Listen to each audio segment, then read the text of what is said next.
नमस्कार दोस्तों, स्वागत है आप सभी लोगों का आपके अपने चैनल RRR क्लासेस पे। मैं रश्मि आज आप लोगों के लिए एक बहुत ही महत्वपूर्ण क्लास लेके आई हूँ, जिसमें आप लोगों को बहुत ही इम्पोर्टेंट क्वेश्चन कराए जाएंगे जो कि आपके आने वाले किसी भी परीक्षाओं के लिए बहुत ही महत्वपूर्ण साबित होने वाले हैं। तो ठीक है, हम आप लोगों को बता देते हैं कि आज की हमारी क्लासेस जो हैं वो हिस्ट्री इम्पोर्टेंट डेट्स के बारे में है, यानी कि इतिहास की जो भी महत्वपूर्ण तिथियां रही हैं जिससे आपके किसी भी एग्जाम्स में क्वेश्चन आते हैं, तो वो क्वेश्चंस आप लोग इस क्लास को देखने के बाद आप लोगों का एक भी क्वेश्चन क्या रह जाएगा, कोई भी क्वेश्चन नहीं छूटेगा। तो एकदम ध्यान से आप लोग इस वीडियो को देखिएगा। चाहे जितने भी स्टूडेंट एसएससी का एग्जाम देने वाला है, एसएससी सीजीएल सीएचएसएल या फिर यूपी वीडियो का जो है एग्जाम होने वाला है, उसमें आप लोगों को स्टैटिक जीके में आप लोगों के हिस्ट्री इंपॉर्टेंट डेट्स के बारे में जरूरी पूछा जाता है। मैक्सिमम 2 या 3 क्वेश्चन आपके इससे रहते हैं। तो आप लोग ध्यान से इस वीडियो को देखिएगा और इस वीडियो को देखिए। यदि कोई फर्स्ट टाइम इस चैनल पे विजिट कर रहा है तो प्लीज़ वीडियो को लाइक कीजिए, कमेंट कीजिए और चैनल को क्या कीजिए, सब्सक्राइब कीजिए और जितना हो सके अपने दोस्तों में शेयर कीजिए। तो ठीक है, हम आप लोगों को बहुत समय न लेते हुए हम इस क्लास को स्टार्ट करते हैं। लेकिन हम आप लोगों से 2 लाइन कहना चाहेंगे कि देखिए, कभी भी सफलता मांगने से नहीं मिलती है और कहने से नहीं मिलती है। उसके लिए आपको क्या करना पड़ता है, मेहनत करना पड़ता है। हर किसी को अपने हिस्से की मेहनत करनी ही पड़ती है। युद्ध तो सबने लड़े थे, चाहे वो भगवान राम हो या गौतम बुद्ध, ठीक है। तो सबको अपने अपने हिस्सों की युद्ध लड़ने ही पड़ेंगे और पिता के फिक्र को क्या करना है, फक्र में बदलना है। तो इसके लिए आप लोगों को एक एक क्लास की वीडियो एकदम अच्छे से ध्यान से देखना है और जैसे जैसे यदि हम लिखेंगे तो लापरवाही आप भी नहीं कीजिएगा, ठीक है। ये नहीं कि हम वीडियो देख लिया और हो गया। तो यदि क्वेश्चन को अटेम्प्ट हम यहाँ पे हम लिख रहे हैं तो आप भी साथ साथ अपने कॉपी और कलम को लेके बैठिएगा और नोट्स साथ ही में तैयार कीजिएगा। इससे क्या होगा, आपका नोट्स भी बन जाएगा और आपके क्वेश्चन भी क्या होंगे, रेडी हो जाएंगे। तो चलिए हम आज का अपना क्लास स्टार्ट करते हैं। पहला क्वेश्चन है 570 एडी यानी कि 570 एडी इस समय क्या हुआ था। तो देखिए, हिस्ट्री के इम्पोर्टेंट डेट्स के बारे में हम बात कर रहे हैं तो वहां से क्वेश्चन पूछे जाते हैं। अब आप लोगों को वहां पे 4 क्वेश्चन दिए जाते हैं जिसमें विकल्प आप लोगों को दिया है। एक क्वेश्चन में 4 विकल्प दिए रहते हैं और आपको क्या करना होता है, उसको चूज करना होता है, एक किसी भी आंसर को चूज करना होता है। तो हम आप लोगों को यहाँ पे लिखते चलेंगे और आप ही कंजूसी ना करते हुए अपने कॉपी कलम को सामने रखिए और लिखते हुए चलिएगा।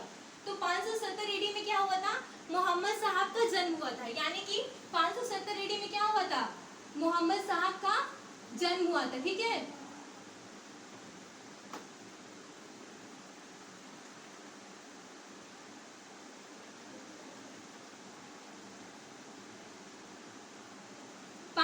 एडी में क्या हुआ था, तो मोहम्मद साहब का जन्म हुआ था। अब नेक्स्ट क्वेश्चन है हमारा कि 610 में क्या हुआ था। तो 610 में जो है इनको हीरा नामक गुफा में ज्ञान की प्राप्ति हुई, यानी कि जो मोहम्मद साहब थे इनको किस गुफा में प्राप्ति हुई, तो हीरा नामक गुफा में प्राप्ति हुई।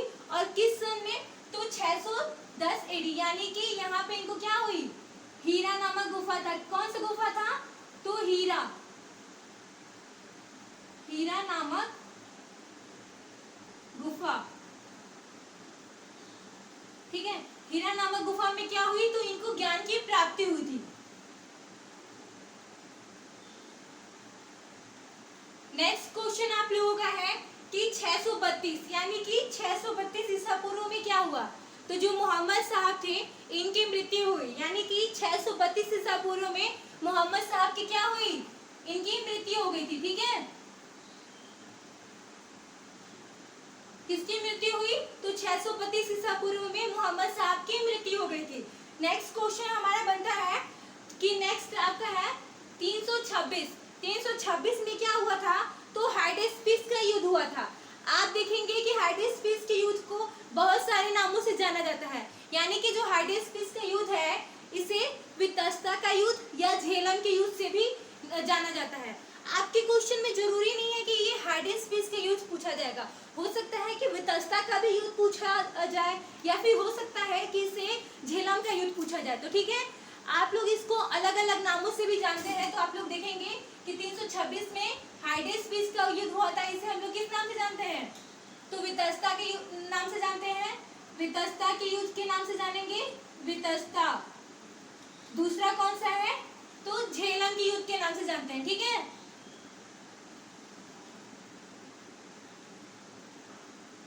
झेलम के युद्ध के नाम से भी जानते हैं।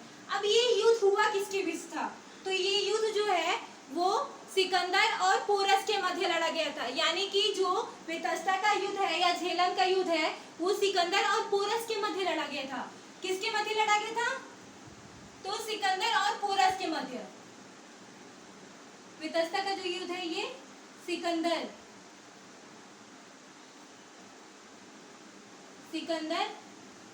और पोरस के मध्य लड़ा गया था, ठीक है। अब इसमें क्या हुआ था? सिकंदर विजयी हुआ, यानी कि सिकंदर विजयी हुआ और पोरस को क्या हुआ? पराजय यानी कि हार का सामना करना पड़ा। तो जो झेलम का युद्ध हुआ तो इसमें सिकंदर क्या हुआ? विजयी हुआ और पोरस को हार का सामना करना पड़ा। नेक्स्ट क्वेश्चन है 261 ईसा पूर्व, यानी कि 261 ईसा पूर्व में क्या हुआ था? तो जो 261 ईसा पूर्व है उसमें आप लोगों का कलिंग का युद्ध हुआ था। 261 ईसा पूर्व में क्या हुआ था? तो 261 ईसा पूर्व में हुआ था कलिंग का युद्ध।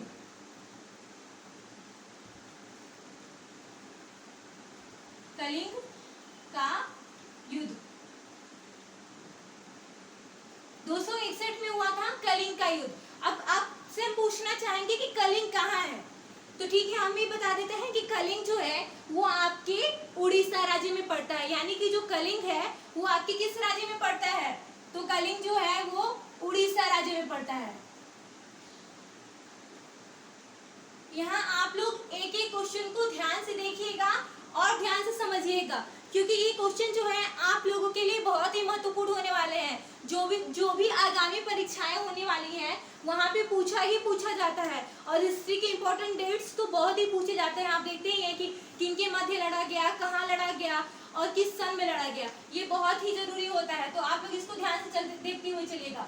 अब 1837 की बात करेंगे, यानी कि 1837, इसमें जो हुआ था आप लोग देखेंगे कि अशोक के जो अभिलेख थे उसको पढ़ा गया था। यानी कि अशोक के अभिलेख जो थे उसको सर्वप्रथम 1837 ईस्वी में क्या था? पढ़ा गया था। और उसको पढ़ने वाला कौन व्यक्ति था?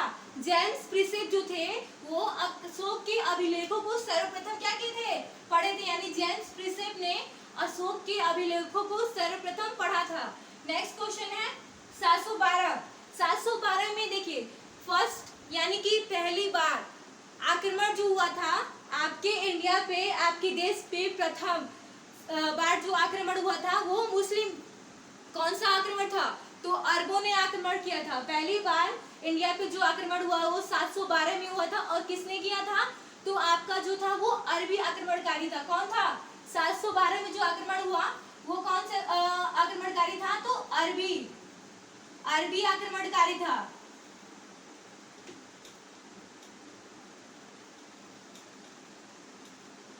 और इसका नाम बताएं तो अरबी आक्रमणकारी जो था वो मोहम्मद बिन कासिम, यानी कि मोहम्मद बिन कासिम जो था वो अरबी आक्रमणकारी था जिसने भारत पे पहली बार आक्रमण किया था 712 में। अब 1000 ये डेट आप लोगों के लिए बहुत ही इम्पोर्टेंट है। इससे क्वेश्चन हमने भी जितने बार अभी जो भी एग्जाम दिए हैं या फिर आप इंट्रेंस भी देते हैं किसी यूनिवर्सिटी का तो वहाँ पे आता है, या फिर आप बीएड का यूपी बीएड का एंट्रेंस देते हैं या किसी यूनिवर्सिटी के लिए देते हैं तो वहाँ पे ये क्वेश्चन पूछा जाता है। तो ये नाम जो हम बताने वाले हैं ये नाम बहुत ही खास है और हम लोगों के लिए जो एग्जाम में पूछे जाते हैं वहाँ तो बहुत ही पूछे जाते हैं। 1001 से 1027 का जो ये डेट है आप लोगों के लिए, तो बताएं कि सोमनाथ जो आप लोगों ने गजनवी का नाम सबने सुना होगा। गजनवी ने क्या किया था? तो उसने भारत पे 17 बार आक्रमण किए थे। यानी कि 1001 से 1027 के बीच उसने भारत पे 17 बार आक्रमण किए थे।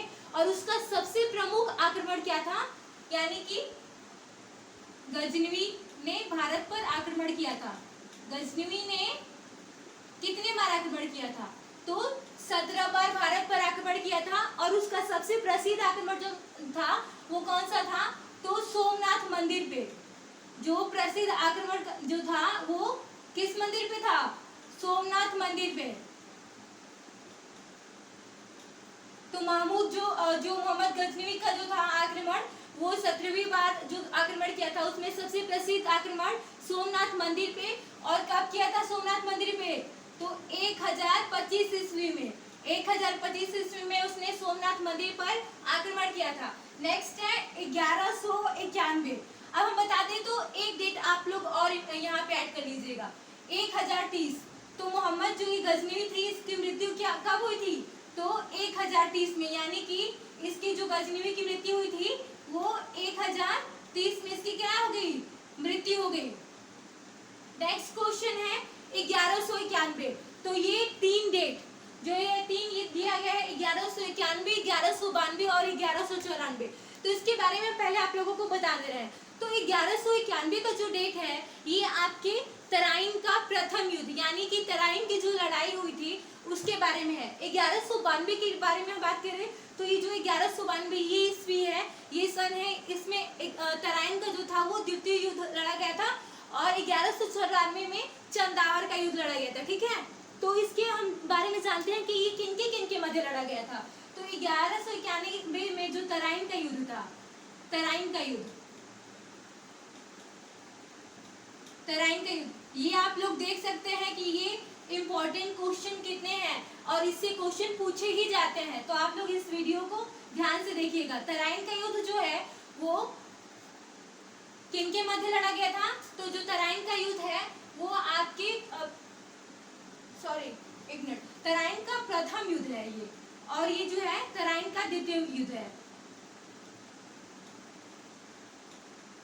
तराइन का द्वितीय युद्ध है। ठीक है, तो जो 1191 का डेट है ये तराइन के प्रथम युद्ध से है संबंध रखता है और तराइन का द्वितीय युद्ध से है। 1192 का जो डेट है वो तराइन के द्वितीय युद्ध से संबंधित है। ठीक है, 1194 की बात करते हैं तो 1194 में हुआ था वो कौन सा युद्ध हुआ था, चंदावर का युद्ध हुआ था, चंदावर का युद्ध। ठीक है, 1194 में चंदावर का युद्ध हुआ था और ये किनके मध्य लड़ा गया था, तो जो चंदावर का युद्ध था ये राजा जयचंद और गौरी के मध्य लड़ा गया था। ठीक है, जयचंद और गौरी के मध्य लड़ा गया था। और हम बताएं तो तराइन का जो युद्ध है ये पृथ्वीराज चौहान और गौरी के बीच लड़ा गया था, यानी कि जो तराइन का युद्ध है ये पृथ्वीराज चौहान,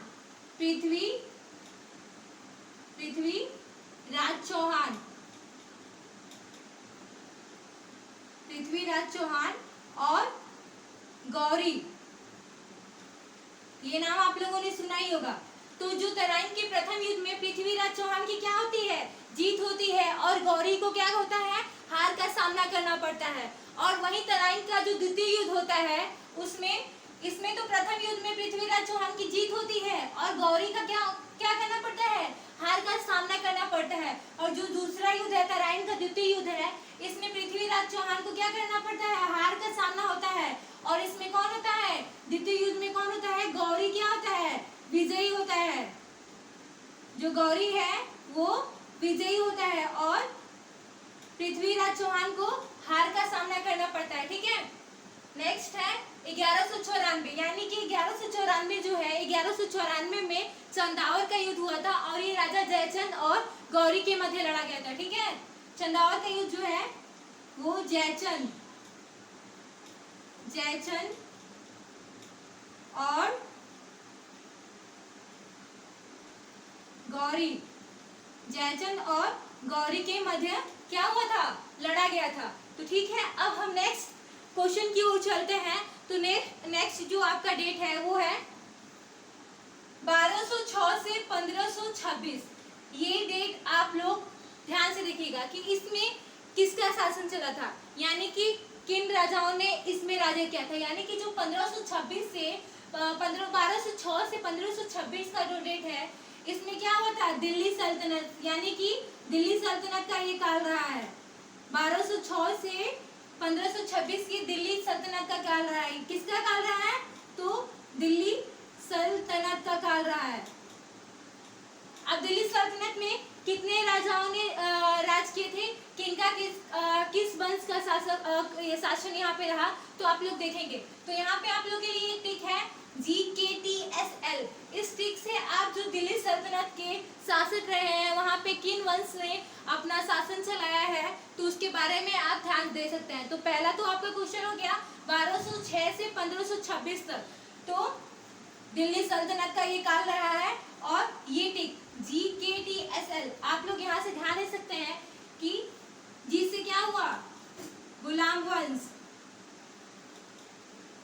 गुलाम वंश का शासन रहा, ठीक है। के से क्या रहा, GKTSL, ठीक है। गुलाम वंश, के से आपका है खिलजी, खिलजी वंश। टी से आप देखेंगे तो टी से क्या होगा, तुगलक, तुगलक वंश का शासन रहा। और एस से सैयद,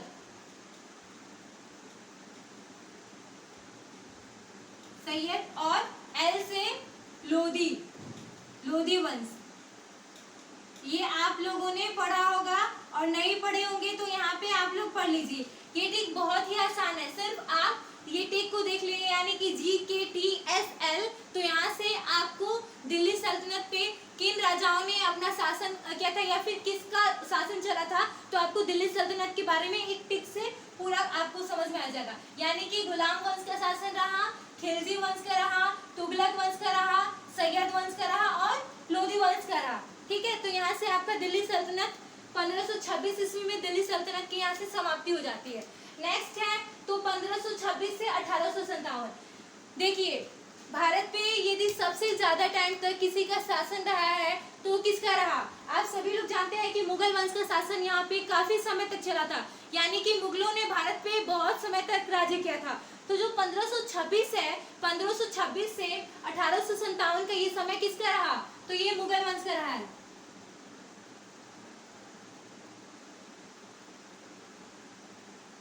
मुगल वंश का शासन रहा है, ठीक है, मुगल वंश।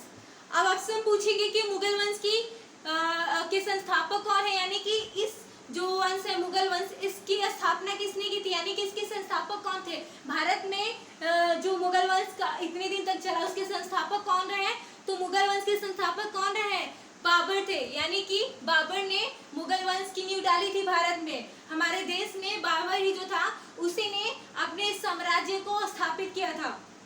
तो बाबर जो मुगल वंश का शासन रहा है इसमें कितने जो इनके कहते हैं शहंशाह जो थे यानी कि राजा थे जिन्होंने यहाँ पे राज्य किया, तो उनके बारे में हम जानते हैं कि मुगल वंश का कौन कौन सा शासक भारत में राज्य किया था। तो इसके लिए आपका एक टिक है बहु आजा शाम हो आई, यानी कि इससे आप आसानी से याद कर सकते हैं कि मुगल वंश में किसने किसने राज्य किया। बहु आजा, देखिए टिक बहुत ही इंपॉर्टेंट होता है, यदि आपको टिक से क्वेश्चन याद हो जाते हैं तो बहुत ही अच्छा रहता है। बहु आजा शाम हो आई।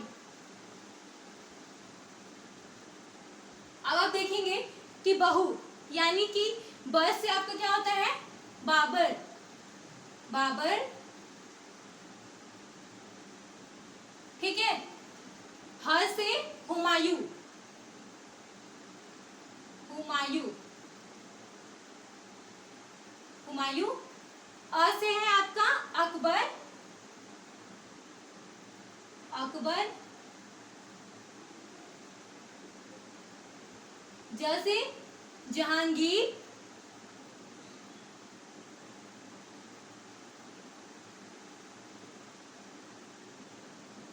जहांगीर। श से आपका शाहजहां, ये देखिए स से शाहजहां। और अ से औरंगजेब, ठीक है, यहाँ पे अ से औरंगजेब।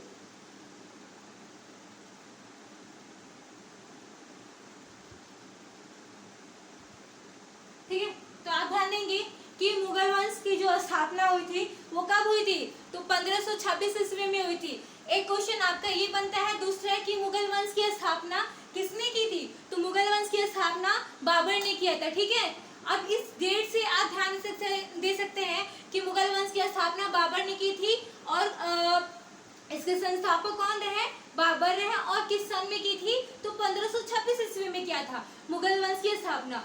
और आपका जो ये टिक है बहु आजा शाम हुआई, तो इस टिक से आप देख सकते हैं कि मुगल वंश के जो शासक रहे, जो हमारे देश पे क्या बोलते हैं कब्जा करके रहे या एक तरीके से शासन किए, तो वो है बाबर, हुमायूं, अकबर, जहांगीर, शाहजहां और औरंगजेब। ये जो मुगल वंश के शासक थे जो कि भारत पे क्या किए, राज किए। नेक्स्ट क्वेश्चन है आपका 1526। 1526 में कौन सी लड़ाई लड़ी गई थी, तो 1526 में पानीपत का प्रथम युद्ध हुआ था। ठीक है, तो आप देखते चलिएगा और ध्यान से लिखते भी चलिएगा। पानीपत का प्रथम युद्ध हुआ था, पानीपत का प्रथम युद्ध।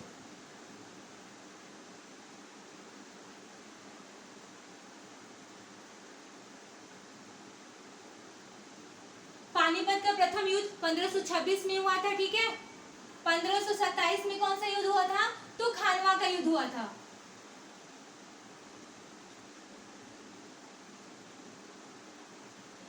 खानवा का युद्ध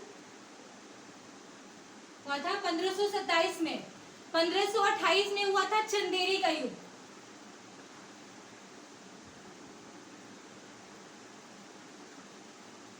चंदेरी का युद्ध 1527 में हुआ था और 1528 में और 1529 में कौन सा युद्ध हुआ था, तो घाघरा का युद्ध हुआ था।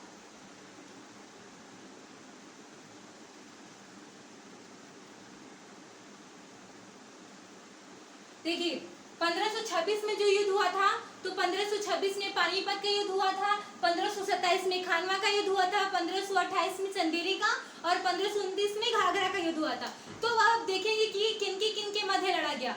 तो जो 1526 का युद्ध था वो पानीपत का प्रथम युद्ध था जो कि बाबर और इब्राहिम लोदी के मध्य लड़ा गया था।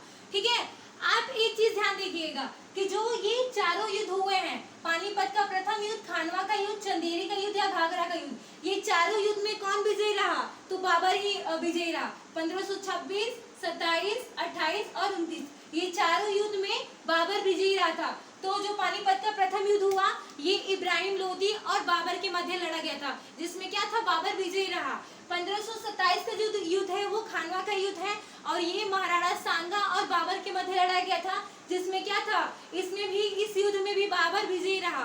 1529 की बात करें तो घाघरा का युद्ध हुआ, जो कि 1529 में घाघरा का युद्ध हुआ था। ये बाबर और अफगानों के मध्य लड़ा गया था और इसमें भी बाबर की ही जीत हुई, यानी कि बाबर विजयी रहा और अफगानों की क्या हुई, हार हुई, यानी उन्हें पराजय का सामना करना पड़ा। तो आपका चंदेरी का युद्ध हुआ, घाघरा का युद्ध हुआ, खानवा का युद्ध हुआ या पानीपत का प्रथम युद्ध हुआ, ये सारे में क्या था, बाबर जो था वो विजयी रहा। ठीक है, कहते हैं ना कि आप सफल होने की कोशिश कीजिए, आप मेहनत कीजिए, कभी भी शासन करने का कोई समय नहीं होता है। बाबर देखिए उस एज में भी मुगल सल्तनत का ये बादशाह राज्य किया ना, तो कोई भी समय नहीं होता है आपकी जीत का, आप बस मेहनत करते चलिए। हो सकता है कि भगवान आपकी मेहनत का ही फल आपको मिलता है, तो इसीलिए कभी भी अपनी कोशिशों से पीछे नहीं हटना चाहिए, इंसान को हर वक्त प्रयास करते रहना चाहिए। तो देख लीजिए बाबर के लिए जितने युद्ध हुए थे उसमें बाबर युद्ध जो था, जितने युद्ध हुए थे मैक्सिमम युद्ध को ये जीतता आया। तो ये जितने युद्ध हुए थे इसमें बाबर क्या था, विजयी रहा है। पानीपत का जो प्रथम युद्ध था ये बाबर और इब्राहिम लोदी के मध्य लड़ा गया था। देखिए यहाँ पे कोई ये ना सोचिएगा कि ऐसा कुछ है हिंदू मुस्लिम में भेदभाव करके ऐसा कुछ नहीं बता रही, बस ये है कि हाँ कौन विजयी रहा, मेहनत करता है इंसान, जीतने की ही कोशिश करता है। तो जो भी सफल होना चाहता है वो हर संभव प्रयास करता है कि हमारी जीत हो, हमारी विजय हो, उम्र चाहे जो भी हो, जीतने का कोई वो नहीं, लक्ष्य जो होता है वो उम्र का इंतजार नहीं करता है। इंसान को हमेशा मेहनत करते रहना चाहिए और कहते हैं ना कि चाहे पिता का सपना हो या खुद का सपना हो, पिता का सपना हो या खुद का सपना हो, लक्ष्य हमेशा एक ही होना चाहिए। तो आप लोग भी इसको ध्यानपूर्वक पढ़िए और अपने सिलेक्शन की ओर एक एक कदम आगे बढ़ाते चलिए। तो देखिए, पानीपत का जो प्रथम युद्ध हुआ था, ये किनके मध्य लड़ा गया था? तो बाबर और इब्राहिम लोदी। ठीक है, इब्राहिम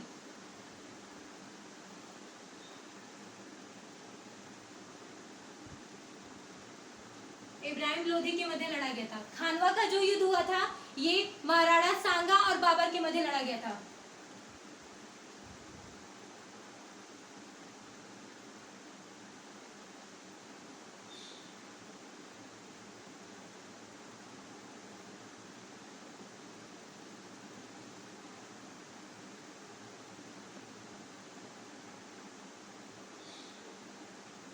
महाराणा सांगा के मध्य लड़ा गया था। चंदेरी का युद्ध था 1528 में। 1529 में घाघरा का युद्ध हुआ, जो कि बाबर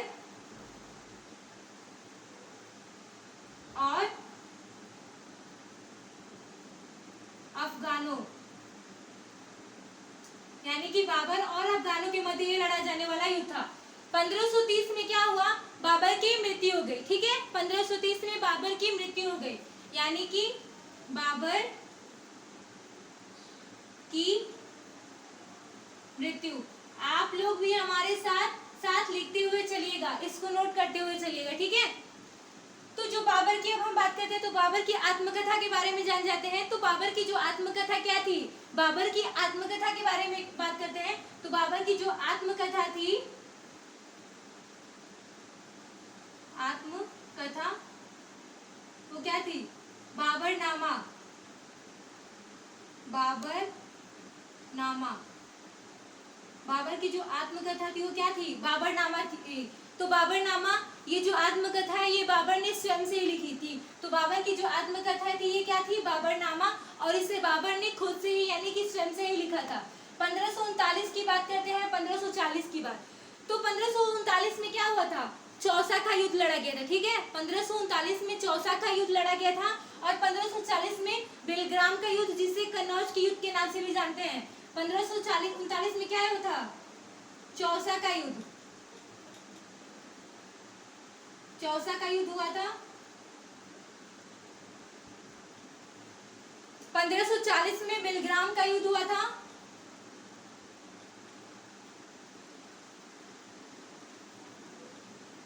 बेलग्राम का युद्ध,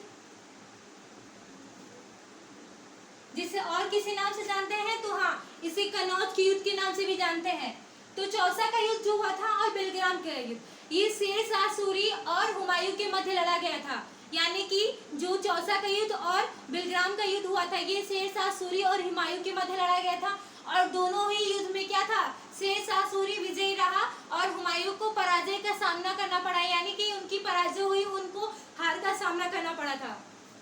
चौसा का युद्ध जो हुआ था, ये देखिए, मैं आप लोगों को इम्पोर्टेंट डेट्स के साथ कौन सा युद्ध हुआ था और किनके मध्य लड़ा गया था और कौन विजयी हुआ, कौन किसकी हार हुई, किसकी पराजय हुई, हर चीज पे एक एक पॉइंट को नोट डाउन कराते चल रही हूँ। तो आप लोग भी बिल्कुल कंजूसी ना कीजिएगा अपने कॉपी और कलम के साथ, आप लोग भी लिखते हुए चलिएगा। हुमायूं और शेर शाह सूरी के बीच में हुआ था।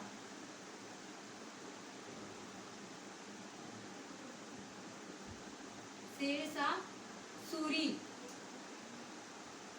ये दोनों युद्ध हुए थे, चौसा का युद्ध और बेलग्राम का युद्ध। ये दोनों ही हुमायूं और शेर शाह सूरी के मध्य लड़े गए थे। और दोनों में क्या था? दोनों युद्ध में हुमायूं विजयी रहा और दोनों युद्ध में हुमायूं को पराजय का सामना करना पड़ा। और कौन विजयी रहा? तो शेर शाह सूरी विजयी रहा, यानी कि शेर शाह सूरी की क्या हुई थी? जीत हुई थी। 1576 की बात करते हैं, तो 1576 का जो ये युद्ध हुआ था, वो एक मिनट, हम ये थोड़ा सा डेट बोल रहे हैं, हम आप लोगों को बताते हैं। नेक्स्ट है, हाँ, 1576 का जो युद्ध हुआ था, ये हल्दी घाटी का युद्ध हुआ था। 1576 में जो हुआ था, ये हल्दी घाटी का युद्ध।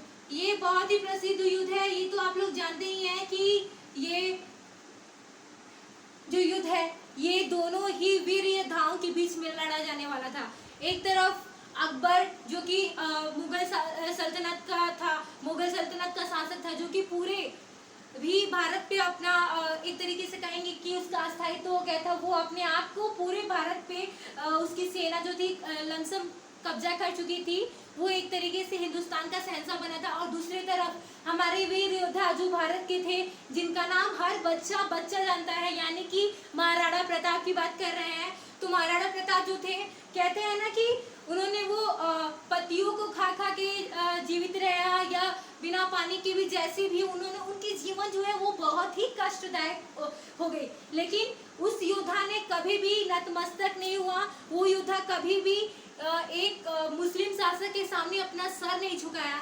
तो कहते हैं ना कि ऐसे योद्धाओं को नमन है, और हमारा भी वैसे महाराणा प्रताप का नमन है, क्योंकि ऐसे वीर योद्धा जो है वो हमारी धरती पे जन्म लिए, और जिनके बारे में आज भी बच्चों को पढ़ाया जाना चाहिए या बताया जाना चाहिए, जिससे हमेशा ही बच्चों के अंदर ये रहे कि हाँ, हमारे देश पे कभी भी ऐसा आक्रमण हो या फिर कुछ भी हो तो हमें किसी के सामने नतमस्तक नहीं होना चाहिए।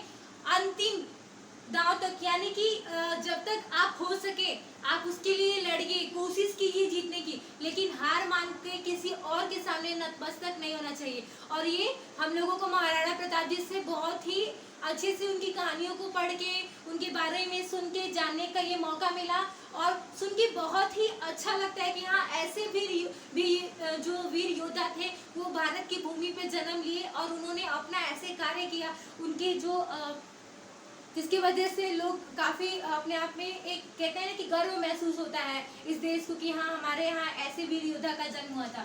तो जो हल्दी घाटी का युद्ध हुआ, ये दो योद्धाओं के बीच में लड़ा गया था, यानी कि अकबर और महाराणा प्रताप के बीच में। हल्दी घाटी का जो युद्ध था, ये अकबर और महाराणा प्रताप,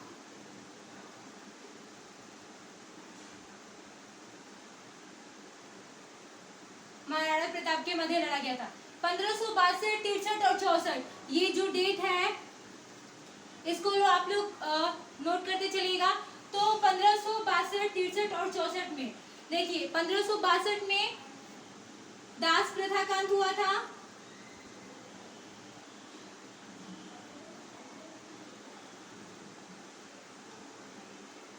1563 का जो डेट है, इसमें तीर्थ यात्रा को समाप्त कर दिया गया था।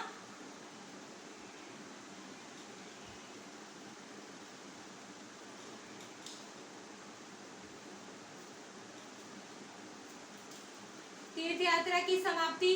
और 1564 में क्या किया गया था, तो जजिया कर जो था उसे हटा दिया गया था। जजिया कर, ये जो डेट है 1562, 63 और 64 का, यानी कि जो दास प्रथा का अंत था और तीर्थ यात्रा की समाप्ति और जजिया कर, ये तीनों क्या किया था, यानी कि जो मुगल शासक था अकबर, उन्होंने इसकी समाप्ति की, इसको हटाया। जो दास प्रथा थी, उस समय लोगों को अपना दास बनाया जाता था। जो तीर्थ यात्रा था वो हिंदू, यानी कि उनके जो मुस्लिम शासक थे उस समय, वो कहीं तीर्थ करने के लिए या अपने जो भी उन लोगों में होता हो वो जाते थे, तो उसके लिए कोई भी कर नहीं लगता था। लेकिन जब हिंदू कहीं जाते थे, किसी तीर्थ पे जाते थे, तो उनको टैक्स भरना पड़ता था, उनको कर के रूप में देने पड़ते थे, पैसे देने पड़ते हो या जो भी हो, उनको कर उसको चुकाना पड़ता था, तब वो तीर्थ यात्रा पे जाते थे। तो ये कर जो है, तो उसको हिंदुओं पे लगने वाले कर थे तीर्थ यात्रा का, या फिर दास प्रथा का अंत था, या जजिया कर जो है, इसकी समाप्ति किसने की थी, तो मुगल बादशाह जो था वो अकबर ने इसकी समाप्ति कर दी थी। अकबर ने इसकी क्या की, समाप्ति की। नेक्स्ट क्वेश्चन है 1500, नेक्स्ट डेट जो है वो 1582। 1582 में दीन ए इलाही धर्म की स्थापना हुई। 1582 में क्या हुआ, दीन ए इलाही धर्म की स्थापना हुई थी। क्या हुई थी, दीन ए इलाही जो धर्म था इसकी स्थापना हुई थी। और ये जो दीन ए इलाही धर्म था, ये किसके लिए था,